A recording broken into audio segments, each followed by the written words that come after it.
Hello dear students, welcome to my channel BK Munna Lal. आज मैं आपको translation from Hindi to English में WH वर्ड्स का इंटेरोगेटिव एडवर्ब तथा रिलेटिव एडवर्ब के रूप में प्रयोग डिस्कस करने वाला हूं।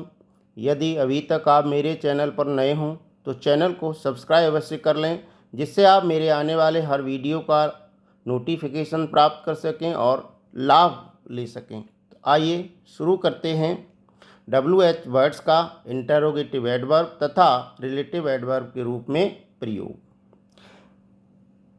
WH वर्ड्स जिनमें वेन, वेयर, भाई और हाउ आते हैं, इनका प्रयोग इंटेरोगेटिव एडवर्ब तथा रिलेटिव एडवर्ब के रूप में करते हैं। चूँकि इस वीडियो को हम हिंदी से अंग्रेजी अनुवाद तथा ग्रामर दोनों की दृष्टि से समझेंगे, इसलिए बहुत ध्यानपूर्वक आप लोग इसे समझेंगे, सुनेंगे। अगर हिंदी वाक्य के प्रश्न में कब शब्द आया है तो इन चारों का प्रयोग कब, कहाँ, क्यों, कैसे आदि के लिए इंटेरोगेटिव एडवर्ब के रूप में किया जाएगा। और वाक्य के बीच में अगर जब, जहाँ, की, क्यों, किस कारण से, जिस प्रकार ये शब्द आए हैं तो इनका प्रयोग रिलेटिव एडवर्ब के रूप में प्रयोग किया जाएगा। तो जब हिंदी प्रश्न में कब शब्द आया है तो ऐसे प्रश्न का आरंभ हम भेन से शुरू करेंगे, और जब दो वाक्यों को जोड़ने के लिए जब शब्द आया हो तो वहाँ भी भेन का प्रयोग करेंगे। इसी प्रकार से हिंदी प्रश्न में कहाँ शब्द आया है तो उसकी अंग्रेजी वेयर लगाकर शुरू करेंगे, और दो वाक्यों को जोड़ने के लिए बीच में जहाँ शब्द आया है तो भी हम वहाँ पर वेयर का प्रयोग करते हैं। अगर हिंदी प्रश्न में क्यों शब्द आया है तो उसकी अंग्रेजी व्हाई लगाते हैं, और दो वाक्यों को जोड़ने के लिए की, क्यों, किस कारण से ये शब्द आए हैं तो वहाँ भी व्हाई का प्रयोग करते हैं। हिंदी प्रश्न में कैसे शब्द आया है तो उसके लिए हाउ का प्रयोग करेंगे, और दो वाक्यों को जोड़ने के लिए बीच में जिस प्रकार शब्द का प्रयोग हुआ है तो वहाँ भी हमें हाउ का प्रयोग करना होता है। अब ध्यान देने की बात यह है कि जब भेन का अर्थ कब होता है तब वो इंटेरोगेटिव एडवर्ब होता है, और जब उसका अर्थ जब हो जाता है तब वह रिलेटिव एडवर्ब होता है। वेयर का अर्थ कहाँ रहता है तब तो वह इंटेरोगेटिव एडवर्ब होता है, और उसका अर्थ जहाँ निकले तो रिलेटिव एडवर्ब हो गया। इसी तरह भाई का अर्थ क्यों होता है तो इंटेरोगेटिव एडवर्ब है, और कि, क्यों, किस कारण से, जिस कारण से यह अर्थ निकले या इस अर्थ में इसे प्रयोग किया जाए तो ये रिलेटिव एडवर्ब होता है। इसी तरह हाउ का अर्थ कैसे हो तो इंटेरोगेटिव एडवर्ब है, और जिस प्रकार से ये अर्थ निकले तो वह रिलेटिव एडवर्ब है। इसके अतिरिक्त कुछ फॉर्मेटिव इंटेरोगेटिव वर्ड्स होते हैं, इंटेरोगेटिव एडवर्ब के रूप में प्रयोग किए जाते हैं। इसमें हाउ मैनी, कितने, कितनी संख्या के लिए प्रयोग किया जाता है। जैसे कक्षा में कितने विद्यार्थी इस संख्या है तो इसकी अंग्रेजी हाउ मैनी से शुरू करेंगे। हाउ मच, इस कितना, कितनी ये मात्रा के लिए प्रयोग होता है। और हाउ फार, कोई दूरी है उसके लिए प्रयोग होता है। हाउ लॉन्ग, कब से, कितनी, कितने अवधि, एक समय अवधि, पीरियड के लिए इसका प्रयोग करते हैं। हाउ ऑफन, कब कब, कितनी बार, ये फ्रीक्वेंसी के लिए प्रयोग करते हैं। हाउ प्लस एडजेक्टिव, कितना, कितनी प्लस विशेषण यदि है तो उसके लिए प्रयोग करते हैं। हाउ प्लस एडवर्ब, कितना, कितनी, अगर क्रिया विशेषण आया है तो उसके लिए प्रयोग करते हैं। इसके लिए एक सूत्र है, WH वर्ड्स लिखेंगे सबसे पहले, फिर हेल्पिंग वर्ब लिखेंगे, सब्जेक्ट लिखेंगे, फिर मेन वर्ब लिखेंगे, फिर अदर वर्ड्स लिखकर क्वेश्चन मार्क लगाएंगे। अब इंटेरोगेटिव एडवर्ब के रूप में हम इनका प्रयोग देखते हैं। मोहन कब आया, व्हेन डिड मोहन कम। आप कहाँ जा रहे हैं, where are you going.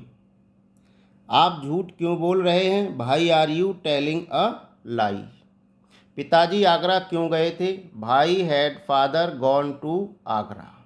Mohan school कैसे जाता है, how does Mohan go to Agra. आपने कितने कलम खरीदे, how many pens did you by.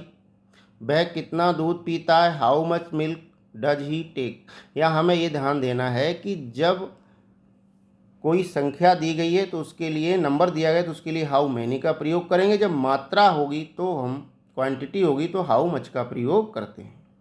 Delhi से आगरा कितनी दूर है, ये दूरी बता रहा है तो how for is, how for का प्रयोग करेंगे। How for is Agra from Delhi. Mohan यहाँ कब तक रहेगा, ये पीरियड है, अवधि बता रहा है। How long will Mohan live here. आपको ये कार्य पूरा करने में कितना समय लगेगा, ये भी समय का पीरियड है। How long will you take to complete this work. आपको हिंदी कितनी बार पढ़ाई जाती है, फ्रीक्वेंसी है, बारंबारता है, आवृत्ति है। हाउ ऑफन, इसमें हाउ ऑफन का प्रयोग करेंगे। How often are you taught Hindi. Delhi में कब कब बारिश होती है, दिल्ली में कब कब बारिश होती है, इसके लिए हमें हाउ लॉन्ग का प्रयोग करना होगा। कितनी बार, ये भी फ्रीक्वेंसी है। How long does it rain in Delhi. आपकी आयु कितनी है, इसमें हाउ प्लस एडजेक्टिव है। How old are you. Mohan कितना लंबा है, हाउ टॉल इज मोहन। वह कितनी तेज़ दौड़ता है, how fast does he run. हवाई जहाज़ कितनी ऊंचाई पर उड़ रहा है, how high is the plane flying. अब रिलेटिव एडवर्ब के रूप में इनका प्रयोग देखेंगे। सूत्र इसका कोई निर्धारित नहीं होता है, फिर भी सुविधा के लिए हमें दो वाक्यों को जोड़ना है। दो वाक्य होते हैं तो पहले सब्जेक्ट वर्ब और अदर वर्ड्स लिखेंगे, फिर WH वर्ड अर्थात रिलेटिव एडवर्ब लिखेंगे, फिर सब्जेक्ट वर्ब और अदर वर्ड्स लिखेंगे, फुल स्टॉप लगाएंगे। उदाहरण है, जब मैं स्टेशन पहुंचा तो ट्रेन जा चुकी थी। इसमें दो वाक्य हैं, मैं स्टेशन पहुंचा और ट्रेन जा चुकी थी। इसे जब से जोड़ा गया है तो the train had departed when I reach the station. यह वही समय है जब मेरे पिताजी घर आते हैं। This is the time when my father comes home. मैं वह घर जानता हूँ जहाँ आप रहते हैं। I know the house where you live. यह वही शहर है जहाँ मैं 1860 में रहता था। This is the city where I lived in 1860।